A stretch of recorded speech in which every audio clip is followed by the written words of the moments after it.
Olá, bom dia, bem-vindos à nossa meditação. Hoje é dia 28 de junho. Hoje é uma data muito importante para minha esposa e para mim, porque foi nesse dia, em 1997, no condado de Nottinghamshire, no chamado condado do Robin Hood.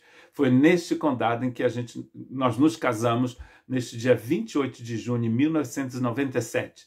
E estamos então celebrando a graça e o favor de Deus em por nós, pela minha esposa, por mim e pelas nossas filhas também, Melanie e Stephanie.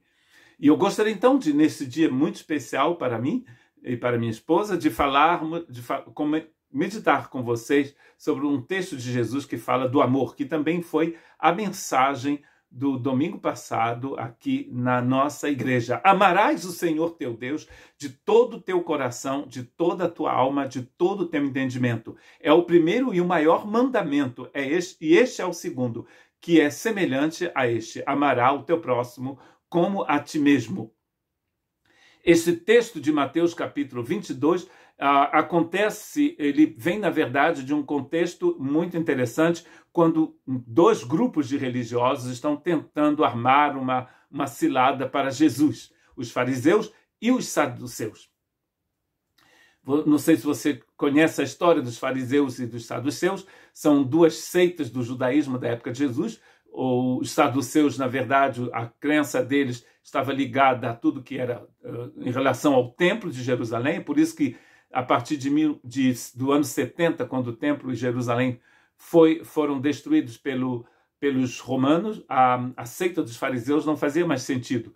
Dos saduceus, desculpa. Os fariseus baseavam a crença deles na lei de Moisés, e por isso até hoje você vai encontrar certos rabinos que vão dizer da seita, do grupo dos fariseus. Estes dois grupos sempre foram grandes inimigos da causa de Cristo Jesus, principalmente os fariseus. Os saduceus vão se interessar em Jesus mais para o final do seu ministério. Você deve conhecer Nicodemos, que foi um fariseu muito importante e que veio ver Jesus de noite porque ele queria saber como fazer para entrar no reino de Deus. Um outro fariseu conhecido, ex-fariseu talvez, foi o apóstolo Paulo, que também foi fariseu antes de conhecer a Cristo Jesus. Espero que você não seja um fariseu.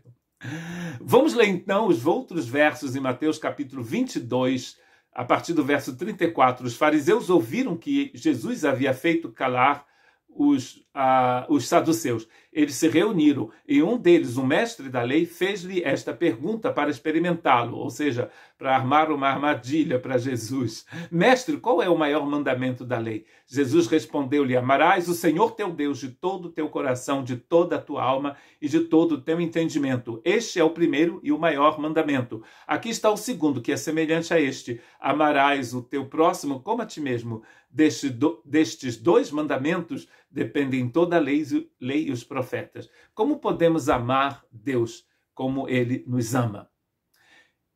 Na semana passada, a minha esposa estava conversando com o médico dela, e o médico dela, que sabe que eu sou pastor e que a Suza é a esposa então do pastor, ele queria saber como que era ser esposa de pastor, se ela cria em Deus, se nossas filhas criam em Deus, essa coisa toda, ou se o ser pastor é como uma profissão. Eu creio em Deus, talvez minha família não, e o que pode acontecer, na verdade, né? Então ele disse: eu tento amar o meu próximo, mas não sei se eu posso amar Deus, porque será que Deus existe mesmo? Então ele está dizendo, ele crê, esse senhor, esse médico, que é uma pessoa muito simpática, inclusive, que me chama de meu reverendo, mon révérend,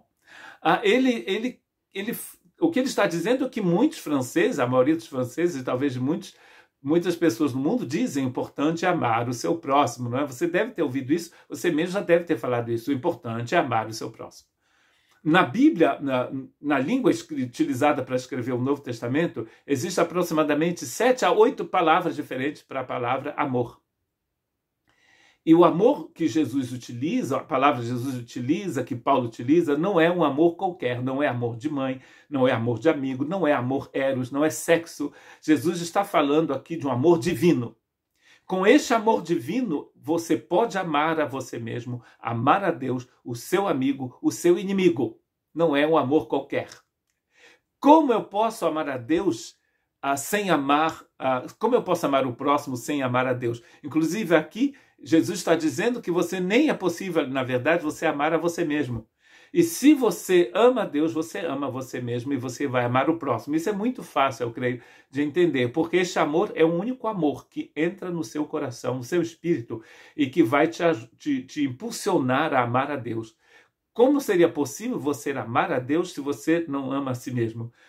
Quando você ama a Deus, você vai amar você mesmo. E com esse amor você vai amar o próximo. Não é um amor egocêntrico. Não existe lugar para a carne neste amor. Inclusive, Paulo diz, escrevendo aos Gálatas, que o Espírito de Deus está em eterno conflito contra a carne e a carne contra o Espírito de Deus. E em Gálatas, capítulo 2, e verso 20, ele diz, não mais vivo eu, mas Cristo vive em mim. Eu fui crucificado. Eu, ego, foi crucificado com Cristo Jesus. Então não existe lugar para egocentrismo aqui. Este amor é um amor puro, um amor celeste, um amor divino. Este amor é o amor que Deus coloca em nosso coração, que foi derramado, inclusive, Romanos 5:5, em nosso coração pelo Espírito Santo que nos foi dado. O Espírito Santo, quando vem na sua vida, quando ele veio na sua vida, você nasceu de novo, você foi cheio do amor de Deus. Inclusive, não pode haver cristão que não seja cheio do Espírito Santo. Porque se a pessoa não é cheia do Espírito Santo, é porque ela não pertence a Cristo, não é mesmo? É o que está escrito em Romanos, capítulo 8, verso 9. Todo aquele que é cheio do Espírito Santo pertence a Cristo e tem o amor de Deus. Nessa primeira meditação, nessa meditação sobre o amor de Deus, que será dividida em 3 partes, esta primeira parte é quando Jesus diz: amarás o Senhor teu Deus de todo o teu coração, de toda a tua alma e de todo o teu entendimento. Como então devemos amar a Deus? Devemos amar a Deus de todo o nosso coração, toda a nossa alma, todo o nosso entendimento. Não pode ser de outra forma, né? Porque se a gente não amar, se nós não amarmos o Senhor inteiramente, completamente, não vai funcionar.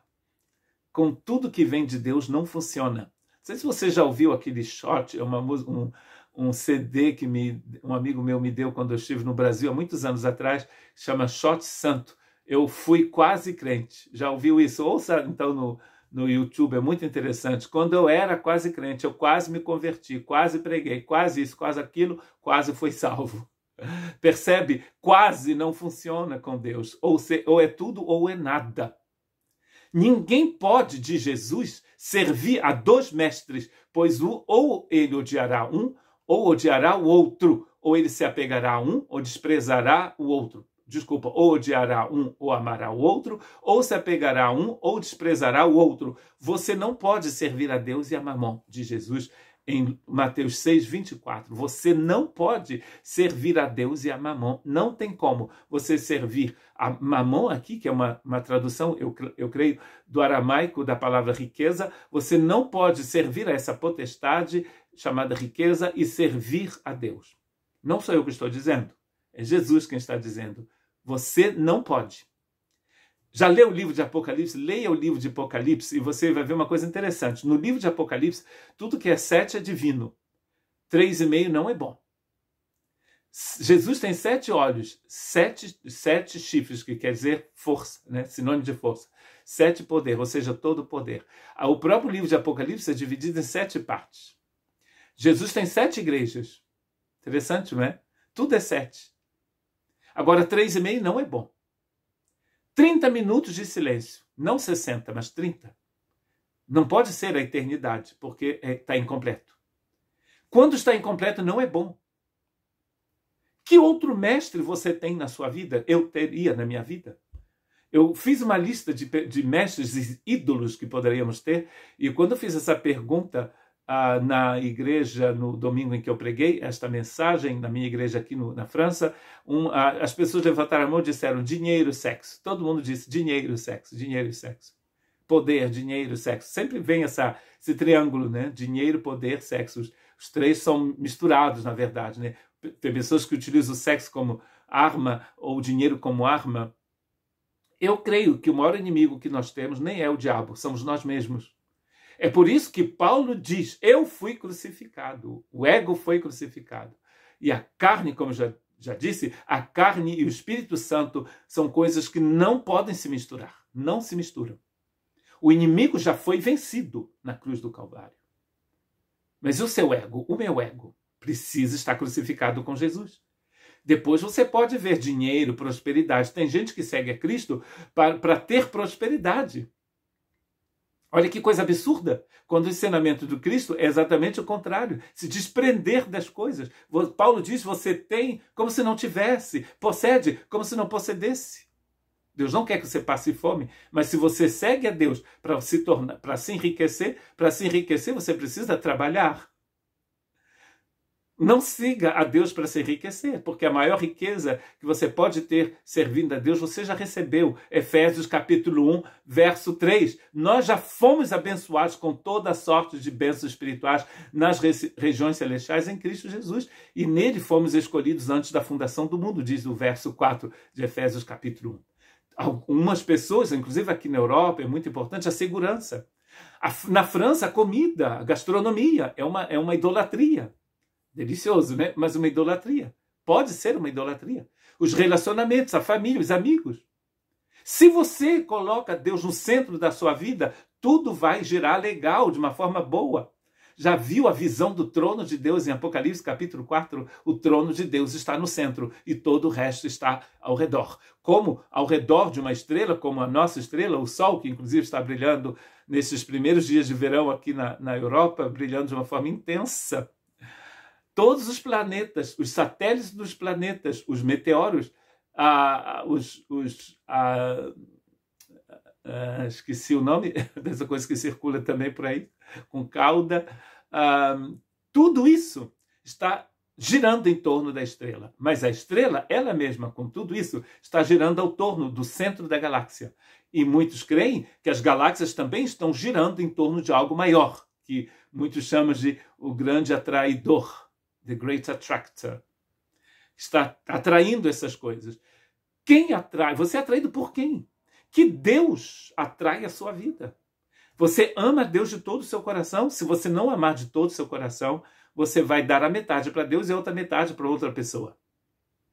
Não podemos ser seguidores de Cristo Jesus 3 anos e meio, 3 semanas e meia. Temos que ser completos. 7. Não podemos dedicar a metade da nossa vida ao Senhor. Porque se você dedica a metade da sua vida a Deus, a outra metade você dedica a quem? Já leu na história de Israel no Antigo Testamento? O maior problema do povo de Israel no Antigo Testamento é que de manhã eles iam ao templo ou ao tabernáculo e de tarde eles iam adorar Baal. Quando você adora a Deus e a Baal, é a Baal que você está adorando. Porque Deus não recebe adoração dividida, amor dividido. Se não funciona, na economia divina, não funciona. Ou é tudo ou é nada. Você não pode amar a Deus e a Baal. Amar a Deus e amar o seu ego. Amar a Deus e amar o mundo. Aliás, João diz que aquele que ama o mundo, o amor do Pai não está nele. 1 João 4,19, quanto a nós o amamos porque ele nos amou primeiro.